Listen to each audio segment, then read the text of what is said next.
बोलिए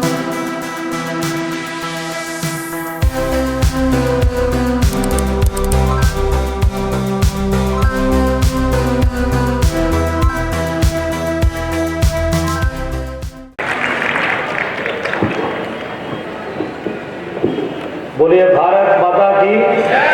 तो जोर से मुट्ठी बंद करके 2 बार बोलिए। बोलिए भारत माता की। भारत माता की। आज मैं बड़ा सौभाग्य का दिन मानता हूं महोबा जनपद के लिए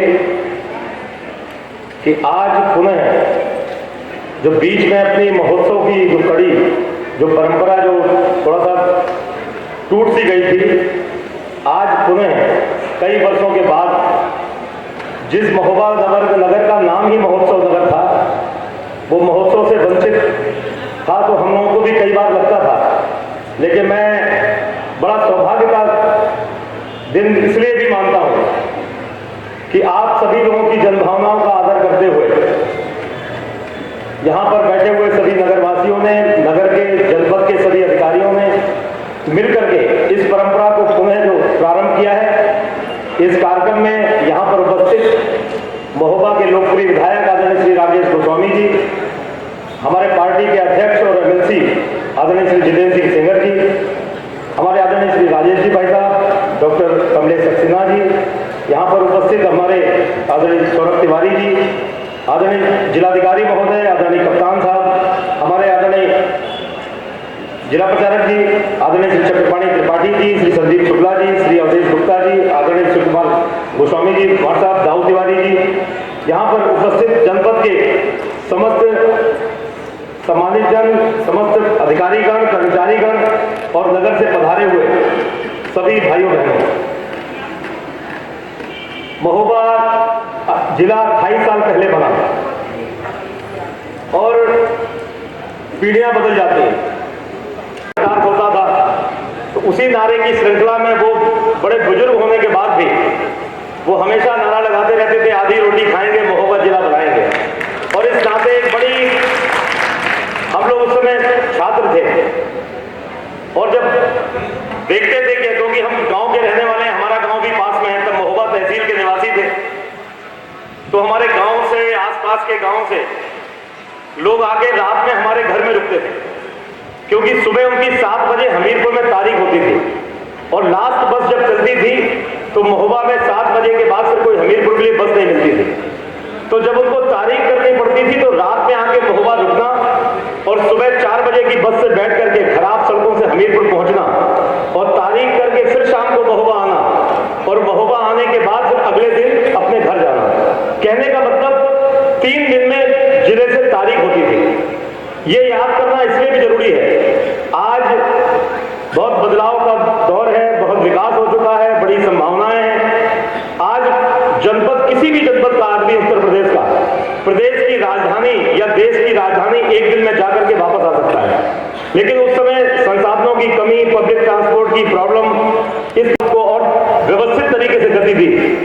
और जब वो गति देने का काम किया तो उन्होंने कहा जनपद वासियों से पत्र लिखवाने हैं और सभी को कहना है कि पोस्ट कार्ड में अपनी भावनाओं को उकेर करके प्रदेश के मुख्यमंत्री जी के पास, देश के प्रधानमंत्री जी के पास, भले ही वो स्टेट मैटर है, कुछ भी है, लेकिन सब जगह अपनी भावनाओं को भेजें। मुझे अच्छी तरीके से याद है, हमको भी जिम्मेवारी दी गई एक कार्यकर्ता के नाते, और हम लोग उस समय कॉलेज में गए थे, तो हम लोग यहाँ नईम भाई साहब बैठे हैं दैनिक आज के, मैं उनका उस जमाने से सम्मान करता हूँ।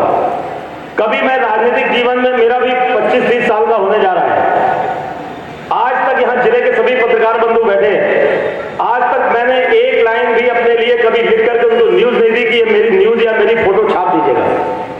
और मैं ये भी आवाज प्रकट करूंगा, जिले के एक भी पत्रकार ने मुझसे आज तक 1 रुपए का विज्ञापन भी नहीं मांगा, पहले भी नहीं मांगा और आज भी नहीं मांगते। आज मैं सांसद के नाते भी नहीं मांगते, मैं आभार प्रकट करता हूं। लेकिन नईम भाई साहब की बात मैं इसलिए बोल रहा हूं, हमको पुष्कर जी भाई साहब न्यूज बना के देते थे और बोलते थे ये कल अखबार में छपनी चाहिए। तो मैं साइकिल लेकर के रात में नईम भाई साहब के घर में गया, इनका घर बंद हो गया, इनके घर में शटर लगा था और काफी अंदर रहते थे। हम लोग नॉक करते थे रात को, अगर 12 बजे 1 बजे की न्यूज दी तो टेलीफोन से न्यूज लगवाने का प्रयास करते थे। तो कहने का मेरा तात्पर्य है, सामाजिक क्षेत्र के लोग, क्रांतिकारी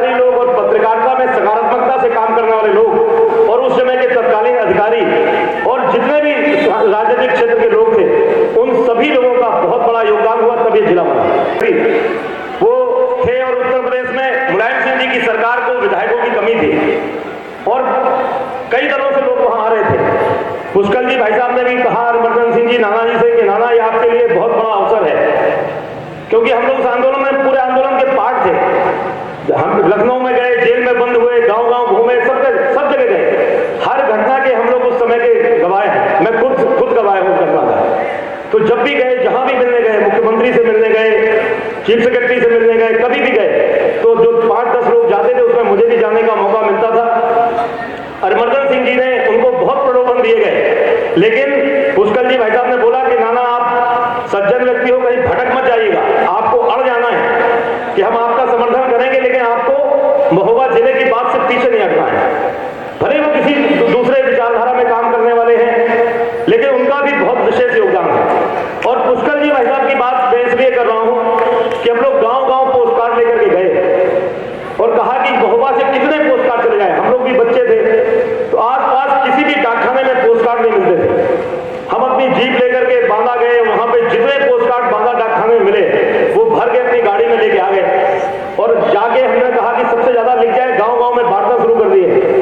जब गए तो पूछा, मैंने कहा भाई साहब ये बढ़ गए और अब हम कलेक्शन करने जा रहे हैं। कलेक्शन भी हो गया, बड़ा काम था देना और लेकर के आना।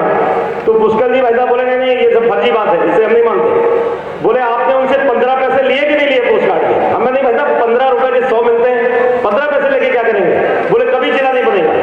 बोले लगेगा आपने दिया, ये हमारे संघ के लोगों का काम करने का तरीका है। और उन्होंने कहा एक भी पोस्ट कार्ड कलेक्ट मत करो, पहले जाके उनसे 15 पैसे लेकर के आओ। और बहुत एनर्जी लगी और 15 पैसे उनसे कलेक्ट करने में, तब जाकर के।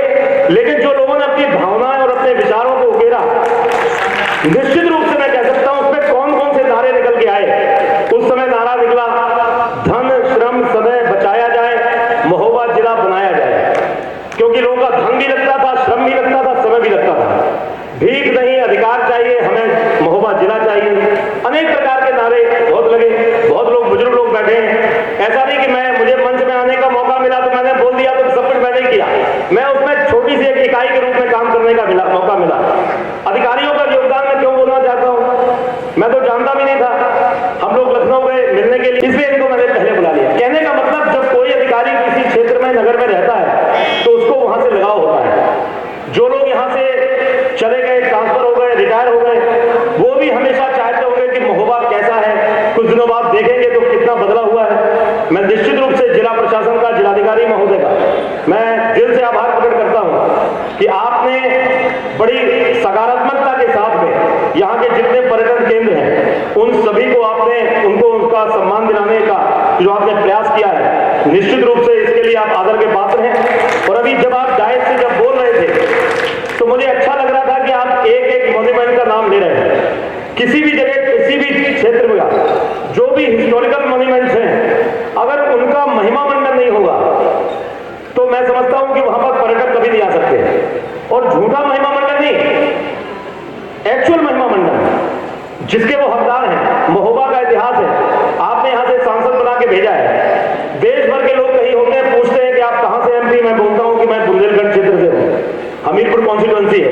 हमीरपुर कहां पड़ता है? मैं बोलता हूं हमीरपुर कानपुर से थोड़ा दूर पड़ता है, झांसी के पास पड़ता है से बोलते हैं। तो बोले कि आप वहीं रहते हैं? मैं कहते हैं महोबा रहते हैं। तो लोग बोलते रहे तो महोबा बोलिए ना, महोबा वो आलमगढ़ वाला महोबा। कहने का मतलब महोबा की बड़ी पहचान है, कहीं भी बोला जाए। कोई भी लोग हो जो इतिहास जानते हैं, इतिहास के जानकार है, बहुत गौरवशाली इतिहास है। जिस कीरत सागर के तट पे हम लोग बैठे हुए हैं, इस तट पर का बड़ा इतिहास है। खकरा मठ का इतिहास है, अपने सूर्य मंदिर का इतिहास है। सूर्य मंदिर के लिए कर्नल टॉड जो हिस्टोरियन थे उन्होंने लिखा है, अपने जब लिख करके गए उन्होंने लिखा कि महोबा के सूर्य मंदिर के सामने कोणार्क का सूर्य मंदिर पानी भरता प्रतीत होता है। इंग्लिश में लिखा हुआ, ये हिस्टोरियन इतिहासकार ने लिखा है। अभी 2006 में हम लोगों ने किसान महारैली कराई थी डाक बंगला मैदान में। उसमें हमारे पूर्व राष्ट्रीय अध्यक्ष डॉक्टर मुरली मनोहर जोशी जी, राजदास सिंह जी, कल्याण सिंह जी, सभी, केसीनाथ त्रिपाठी जी, सभी लोग यहाँ पर आए थे। उनमें से 2 लोग आज हम लोग के बीच में नहीं, 2 लोग आज भी हैं। जब यहाँ पर आए, हमारे यहाँ घर पे भोजन था जोशी जी का, सभी का। तो जोशी जी ने कहा, बोले पुष्पेंद्र ये बताओ यहाँ सूर्य मंदिर कहाँ है? मैं कहा भाई साहब यहीं पे है। बोले मैं वहाँ जाना चाहता हूँ। तो हम लोगों को बोले कितना टाइम लगेगा? एम्बेसडर थी, बुलेट प्रूफ गाड़ी थी उनकी। तो ड्राइवर ने कह दिया साहब अगर रास्ता खराब है तो हम वहां पर जा नहीं पाएंगे।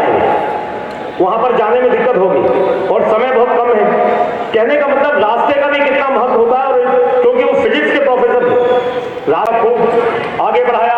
सोशल मीडिया में भी लोगों ने बहुत इसको आगे बढ़ाने का काम किया।